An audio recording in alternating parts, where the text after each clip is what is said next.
చంద్రబాబు నాయుడు గారి ప్రమాణ స్వీకారానికి తెలంగాణ మాజీ గవర్నర్ అట్లాగే మళ్ళీ ఆవిడ రాజీనామా చేసేసినటువంటి తమిళసై తర్వాత మొన్న చెన్నై ఎన్నికల్లో పోటీ చేసి ఓటమి పాలయ్యారు. అంతకుముందు ఎన్నోసార్లు ఓడుతూ వచ్చారు.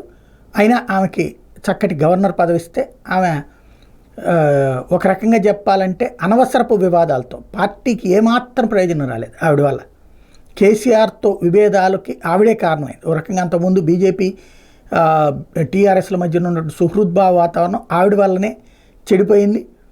ఆ తర్వాత మళ్ళీ అట్లాంటి వాతావరణం రాలేదు. దానికి కారణమైంది ఆవిడే. ఆవిడికి ఉన్నటువంటి ఒక ధోరణి పెద్ద మైనస్ అయి కూర్చుంది. ఇప్పుడు ఆ తమిళసై గారు తమిళనాడు వెళ్ళి మళ్ళీ అక్కడ చిచ్చు పెట్టారు. ఏ అన్నామలై అయితే పార్టీని పునరుజ్జీవింపజేసి ఇప్పుడు 11% వరకు ఓట్లు సాధించి పెట్టాడో అన్నామలై మీద తీవ్ర వ్యాఖ్యలు చేస్తూ వచ్చారు.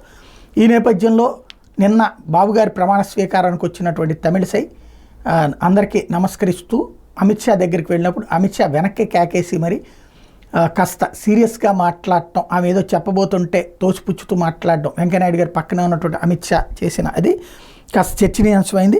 చంద్రబాబు ప్రమాణ స్వీకార వేదిక మీద కేంద్ర హోంమంత్రి అమిత్ షా, తెలంగాణ మాజీ గవర్నర్ తమిళసై సౌందరరాజన్ ఏవో అంశంపై సీరియస్గా చర్చించుకున్న వీడియో నెట్టంట వైరల్గా మారింది. ప్రమాణ స్వీకార కార్యక్రమానికి అతిథిగా వచ్చిన తమిళసై వేదికపై కూర్చొని నేతలను పలకరిస్తూ ముందుకెళ్లారు.